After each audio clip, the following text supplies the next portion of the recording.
सुनहरी किरणें जैसे कि मित्तल हवेली की खिड़कियों से छनकर अंदर आई। पूरे घर में उसका माहौल जाग उठा।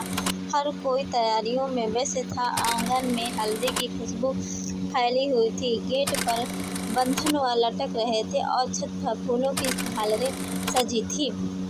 आज मित्तल परिवार के लाडले प्रथम की सगाई थी, और वह भी उस लड़की से जिससे किस्मत ने उसे आग के बीचों बीच मिलवाया था, राधा से। गौरी बालों में गजरा लगाते हुए राधा के सामने बैठी थी। राधा का चेहरा आज चमक रहा था। हल्के गुलाबी लहंगे में वह किसी परी जैसी लग रही थी, लेकिन आंखों में एक झिझक, एक सवाल और भी तैर रहा था। दीदी, क्या सच में मैं इस लायक हूँ? राधा ने धीरे से पूछा। गौरी मुस्कुरा दी। तू उस आग से बच निकली राधा, अब दुनिया की हर चुनौती से भी निपट सकती है। और हाँ, तू सिर्फ प्रथम की होने वाली पत्नी नहीं, तू अब इस घर की इज्जत बनने जा रही है। राधा ने आईने में खुद को देखा और पहली बार खुद पर गर्व किया। वही दूसरी ओर प्रथम आईने के सामने खड़ा खुद से बातें कर रहा था। तो अब तुम उसे अंगूठी पहनाने जा रहे हो। अपने बालों में हाथ फिराया। तुम्हारे दिल ने जो फैसला किया है तो वही सही है। तभी उसकी माँ कमरे में आई।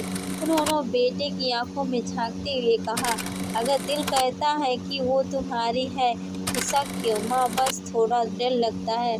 डर वहाँ होता जहाँ भरोसा नहीं होता बेटा। और राधा पर जितना भरोसा तू करता है शायद ही किसी ने किया हो। शाम ढलते ही मित्तल हवेली रोशनी से जगमगा उठी। हर कोना फूलों से सजा था। मेहमानों का आना शुरू हो गया था। अंदर मंच पर 2 कुर्सियां सजी थी, जिन पर बैठने वाले थे आज के नायक और नायिका। प्रथम और राधा। पंडित जी ने शंख फूंका और रस्में शुरू की गई। राधा को स्टेज पर बुलाया गया। सभी की नजरें उस पर टिक गई। भारी ज्वेलरी में भी वो मासूमियत की मिसाल लग रही थी। उसकी चाल में संकोच था, लेकिन चेहरा विश्वास से भरा था। फिर मंच में आया प्रथम। शाही नीले रंग की शेरवानी में सजा हुआ। उसकी चाल में आत्मविश्वास था और आंखों में सिर्फ एक चेहरा राधा। पंडित जी ने कहा, वो और वधू एक दूसरे को अंगूठी पहनाए। राधा के हाथ कांप रहे थे, लेकिन जब प्रथम ने उसका हाथ थामा तो एक अजीब सी ऊर्जा उसके भीतर समा गई। ये सिर्फ एक अंगूठी की ही नहीं, एक वादा है। प्रथम ने धीमे स्वर में कहा, तुम हर हाल में अपनाने का वादा। अंगूठियां बदलते ही तालियों की गूंज पूरे आंगन में गूंजी, लेकिन हर रोशनी के पीछे एक परछाई होती है। हवेली के कोने में खड़ी थी सुजाता। उसके चेहरे पर नाराजगी थी। उसके पास खड़ी थी उसकी चहेती कवेरी। अब यह लड़की हमारे परिवार की बहू बनेगी, सुजाता ने फुसफुसाया। पर मामी जी, क्या कर सकते हैं?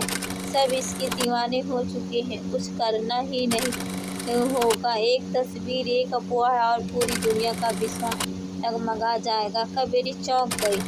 आप क्या सोच रही हैं राधा? कल अपने पुराने दोस्त अमित से मिली थी। होटल की वह तस्वीर मेरे पास है, वह लीक करवा दूंगी। खुशी का रंग और अचानक बदनामी का धुआं। अगली सुबह जैसे ही राधा की आंख खुली, मोबाइल पर एक न्यूज फ्लैश चमक रही थी। सगाई से पहले किसी और के साथ देखी गई मित्तल परिवार की होने वाली बहू। गौरी कमरे में आई और मोबाइल की स्क्रीन देखते ही उनका चेहरा भी सख्त होगा। दीदी, ये सब झूठ है। मैं तो सिर्फ बिजनेस मीटिंग जानती हूँ।